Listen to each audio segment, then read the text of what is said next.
it for the last couple of weeks, and we'll continue to look at it tonight, see how far we get. Remember, next week we will all be in the auditorium for a prayer service before Thanksgiving, and then depending on how far we get tonight, I assume we'll be back in Philemon the week after that. We have 5 Wednesdays in November this year, which is kind of odd, but we do. All right, so we've been talking about this letter to Philemon. It's the only example we have of Paul's personal correspondence where he's not writing something that's intended to be read publicly but privately. And he's writing to Philemon on behalf of this man named Onesimus, who we have inferred was a servant of Philemon's, who it seems has run away from him or has done something that was unprofitable insofar as Philemon's point of view. And he has met up with Paul in Rome, and Paul has converted him to the gospel and now sends him back with this letter, and the letter, by the way, to the Colossian church, to Philemon. And Paul is writing essentially on behalf of Onesimus. And he says in verse 10, I appeal to you, writing to Philemon, for my son Onesimus, whom I fathered in my imprisonment. And one of the things that we pointed out early on in our study of this book is that Paul, being the master wordsmith that he is, does not waste a single word in this letter. And it's almost as if he pulls out all the stops of his word craft to try and carefully put together this letter that is designed in almost every syllable to drive to the point that he's trying to get to, which is to repair this relationship between Onesimus and Philemon. And I think we'll see tonight to go a step beyond that. Okay? So he's arguing on behalf of Onesimus, and he says in verse 11 to Philemon, he was previously useless to you, which is a play on words on the meaning of Onesimus' name, which is useful. He was previously useless to you, but now is useful. And we said that word useful in English really can't convey the strength of the Greek word there, which is not only useful, but it has the prefix EU, which means good, and it's the sense of very useful, especially useful. And he's especially useful both to you, Philemon, and to me. And if you mark in your Bible, I would urge you perhaps to underline the words "and to me," because that's really what Paul's driving at. And everything he's going to say from this point forward is going to hinge off of the fact that he has something that he could use Onesimus for, and he's wanting Philemon to be a willing contributor to Paul and Onesimus working together. All right? So he says, I've sent him back to you in person, that is, sending my very heart. And he says, verse 13, whom I wanted to keep with me. Now we know what Paul's after here. I wanted to keep him with me, so that in your behalf he might be at my service in my imprisonment for the gospel. Now I haven't been keeping count, but this is at least the 3rd time, if not 4th, that Paul has mentioned that he's in prison for the gospel. We're only 13 verses in. Now I get it, the Bible wasn't divided into verses when Paul wrote this, but you get the point. Very short letter, 4 times or so at least already he's mentioned, I'm a prisoner, and he's writing this to someone who obviously is very close to him. The fact that he's a prisoner is going to excite sympathy on the part of Philemon for him, and he just keeps hammering that point. I'm a prisoner. I need some help here. All right? And so he says, I would have him in my service, in my imprisonment for the gospel, but I did not want to do anything without your consent, so that your goodness would not be in effect by compulsion, but of your own free will. Now, I find that verse to be very interesting for a number of reasons. We noted earlier on that Paul had explicitly said, I have the authority to command you to do what I want to do, but I'm choosing not to. I choose instead to beg. to beseech, to appeal, depending on your translation. And yet, while Paul is electing here not to issue this as a command, I don't know how you could be much more strongly persuasive short of issuing a command. This entire letter is so carefully crafted that at every turn he's just poking. You got to do this, Philemon. You've got to do this. And so he says here, I don't want your benefit, your goodness, to be by compulsion. And as he says it, he's twisting his arm. You see what I'm saying here? But rather of your own free will. Now, what we see here, I think, is a couple of things. Number one, and we've mentioned this before, Christianity is and always has been, from the very heart of it, a religion of persuasion, never a force. We seek to persuade people of the truth of the gospel, of the goodness of God, and by persuading them of those things to obtain their obedience to the gospel and the salvation of their souls. And in doing that, of course, to bring honor and glory to the name of God. But Christianity has never been, was never taught by Jesus or his apostles as a religion of force. You don't hold someone at the point of a sword and command them to convert to Christianity. It's foreign to the very fiber of what Christianity is about. And that idea of persuading, appealing to the heart, appealing to the mind, appealing to the will, and trying to get people to make a choice of their own volition to do these things is what Christianity is all about. And so Paul is writing to Philemon here, and that's the approach he's taking. But that being the case, he's still throwing every trick he knows at it. And he is being as strongly persuasive as he possibly can be. And I would suggest that there may be in that very fact a little bit of an indicator of the nature of the relationship between Paul and Philemon. And what I mean by that is this. There are some people with whom I feel and you feel close enough that I can be very expressive in trying to persuade them to do something without fear of hurting their feelings. Because I know intimately the nature of our relationship, and I have a sense, and you have a sense, of how far I can really go in trying to persuade that person to see things the way I want them to see them. And I think the fact that Paul feels free to be as persuasive as he is, as nearly forceful as he is with Philemon, tells us something about the closeness between these two. This is not an arm's length letter to someone who is a mere acquaintance. That's just not the nature of it. It's not how it reads. It reads like something that's between two men who are very close and regard one another very warmly and feel free to express themselves very much. Let me see if I can give you a point of comparison. When you read the Psalms, especially the Psalms of David, and you read the way David talks to God, are you ever shocked at some of the things he says? I am. I'll be frank with you.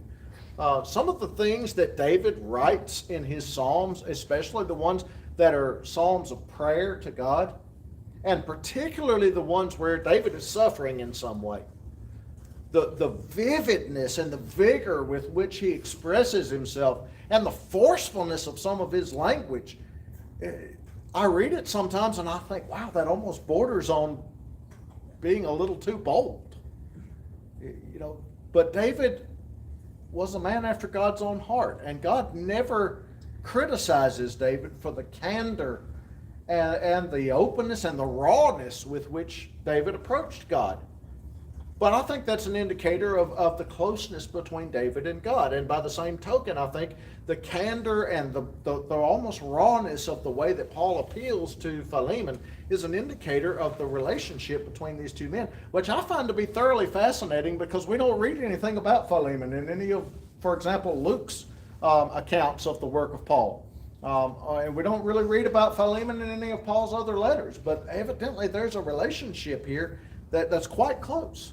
And so he says this to him, and he says in verse 15, "For perhaps it was for this reason that he was separated from you for a while, that you would have him back forever, no longer as a slave, but more than a slave, a beloved brother, especially to me, but how much more to you, both in the flesh and in the Lord." Now there is a sentence, if there ever was one, that is loaded with double-aught buckshot. I mean, it is absolutely loaded. First of all, Paul sort of opens the door to the possibility that this entire string of events that has led up to the writing of this letter may have been the providential hand of God. For perhaps he was separated from you for a while in order that, now that sort of implies a sense of purpose behind the scenes, doesn't it? In order that you should have him back forever. But then he uses a peculiar word that's translated have or receive in some translations. And it's not the ordinary word for to have or to receive. It's not even Paul's most common word for to have or to receive. This is the word in the Greek apeko, which is a very interesting word because it's the word that Jesus uses in Matthew chapter 6 when he's talking about the scribes and the Pharisees, and they're offering their big loud prayers on the corners of the marketplace, and they're sounding a trumpet as it were before them when they give alms. And Jesus says they do this to be seen of men, and he says, "Verily I say unto you, they" what? They have their reward. The word have there is apeko. It literally means paid in full. And it is a technical term in the business world, in the ancient Greek-speaking days, that could be used to mean something like to write a receipt for, to mark something paid in full. When Jesus says the scribes and the Pharisees have their reward in that instance, what's he saying? He's saying they've got all the reward they're ever going to get out of these prayers and these alms. They're doing them to be seen of men. Well, they've been seen. They're in the marketplace. Everybody sees them and says, "Oh, look how holy he is." And Jesus says that's all that they're going to get out of that behavior. It will not bear a reward in the eyes of God because it's hypocritical. They have their reward. They've been paid in full. Now take that concept and apply it here. Perhaps he was separated from you for a season that you should be paid in full with him, or mark him paid in full forever. That implies that Philemon should consider that Onesimus, having been converted, has paid the debt that he owed to Philemon. Now take that concept and let's paint with just a little bit broader brush. The comment there was that Onesimus, having been converted to Christianity, his debt has been paid. Now, Onesimus is what? He's a slave. Paul says so in so many words, right? How would, if you had a slave and I wanted to free your slave, legally speaking, how could I go about freeing your slave without breaking the law? Pay him out of slavery.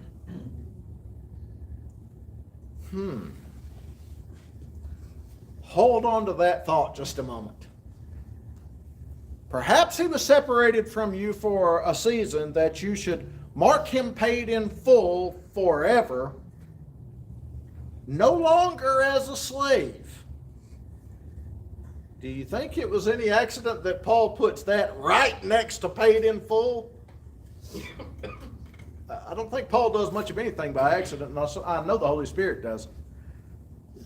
No longer as a slave, but more than a slave, a beloved brother, especially to me. Paul's back on this thing about I've got something that I want Onesimus to do. I love him especially. But how much more to you, both in the flesh and in the Lord? What does he mean by that? Well, the "and in the Lord" part's pretty self-explanatory. Now they're brethren in Christ. Onesimus is a Christian. Philemon is a Christian. They are together in the Lord. What about this in the flesh business? Well, we don't exactly know because that's all Paul ever says about it, but some commentators have suggested that perhaps Onesimus was actually a kinsman of Philemon, and perhaps he had fallen on hard times and sold himself into slavery. Others have suggested that this is simply a reference to the fact that many times the servants of the household were considered a part of the family, part of the household.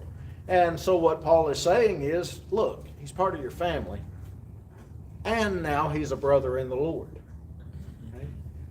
There are some folks that are part of my blood kin family who are not members of the Lord's church, and because of that fact, it limits the amount of closeness that we have to one another.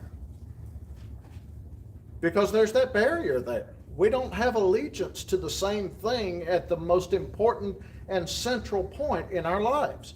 And while we may share blood kinship, and while we may share family traditions, and while we may share a shared history and several other things, the one thing that's most important to me, I don't share with them. And that kind of puts a damper on the relationship a certain amount. Now, whatever the relationship between Onesimus and Philemon before this breach happened, whatever it is, now they share the most important thing in both of their lives as a common point of interest. And Paul says, how much more is Onesimus beloved to you? Now, what's he doing? He's appealing to all of Philemon's highest and best traits, right? To forgive this man and receive him back as a brother in the Lord. But not just receive him back. If then you regard me as a partner, more wordplay here. You know what the root word for partner is?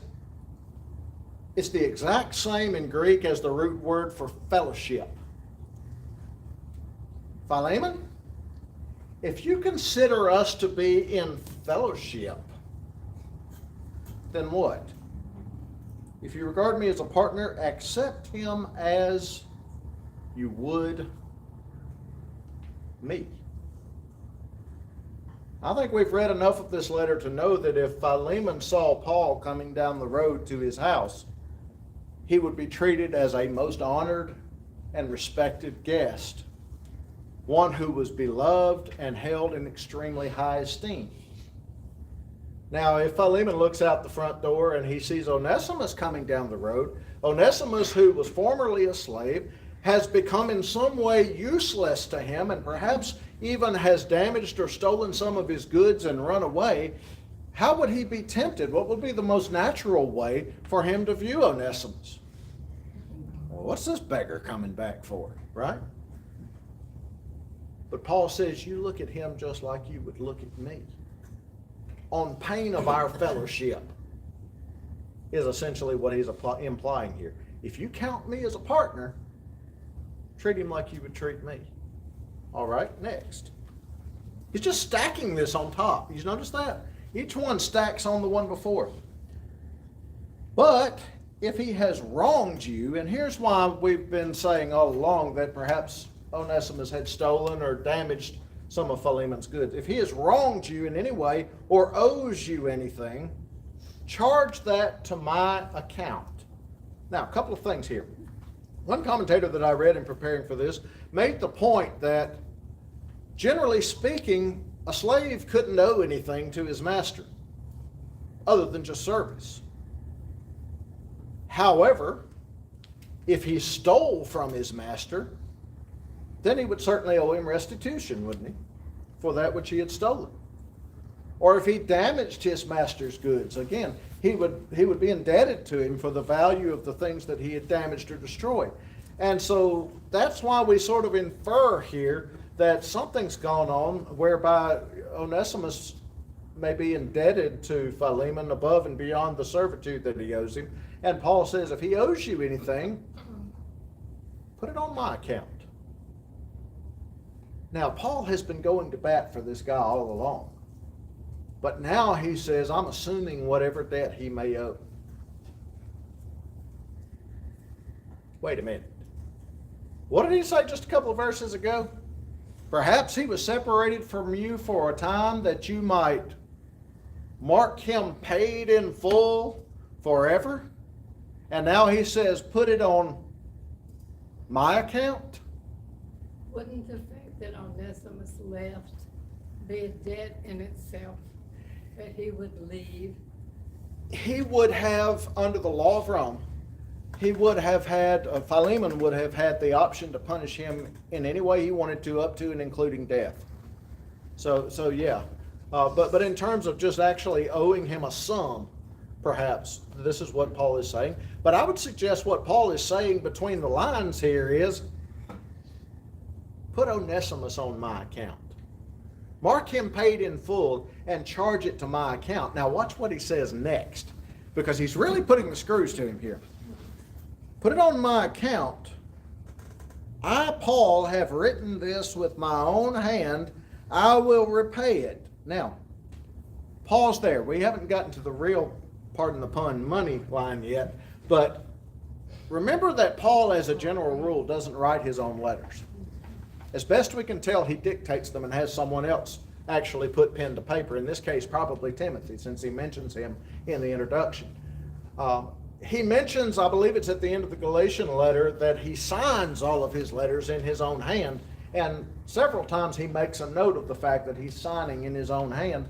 And even on one occasion calls attention to the largeness of the letters with which he writes. Paul apparently picked up the pen at this point and says, I'm writing this with my own hand. Why? Because if there's any question about the genuineness of Paul's offer to assume whatever debt is associated with Onesimus, here it is in his own script. He's written it himself. I will repay. And then he says, in parentheses in English, we don't have parentheses in Greek, but in English he says, not to mention to you that you owe to me even your own self as well. Now, first of all, what does he mean by that? I think it's pretty clear that what he's saying here is, Philemon, who taught you the gospel? The implied answer is Paul did. If Philemon owes himself to Paul, surely in the background with which Paul writes, what he means here is in a spiritual sense. If he owes himself to Paul, I think it's fair to infer that Paul taught him the gospel and has given him the gift of salvation. You owe yourself to me. So if we're comparing accounts, Philemon, I'll pay whatever Onesimus owes, but guess what you owe me? Yeah, you're in the hole, buddy. If we're going to just tally up accounts, I still come out ahead even if I'm taking on Onesimus, because you owe me yourself. What's he doing here? Man, he is using every possible form of moral pressure to try and persuade Philemon to do what he wants him to do. Okay? Now, verse 20. He's not through with the wordplay. Yes, brother, or indeed, brother, or especially, brother, let me, some translations I think say, have joy of you in the Lord. Mine says have benefit of you in the Lord. Very curious little word that Paul uses here. Again, now remember, this is Paul who wrote the entire epistle to the Philippians that is the theme of joy. This is not the word joy that he uses throughout that whole letter. This is the word oneimen. Sound like anything we've been talking about? He's making a pun on the sound of Onesimus' name.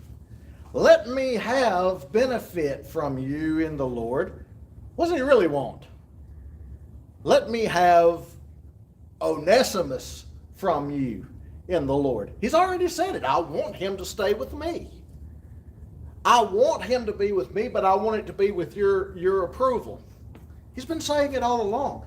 Well, now he has really put the point to a fine point. Mark him paid in full. I will repay. Put it on my account. But while we're settling accounts, you owe me more than I could ever owe you. yes, brother, send me some Onaimen, some Onesimus, some benefit in the Lord. And then he follows it up with, refresh my heart.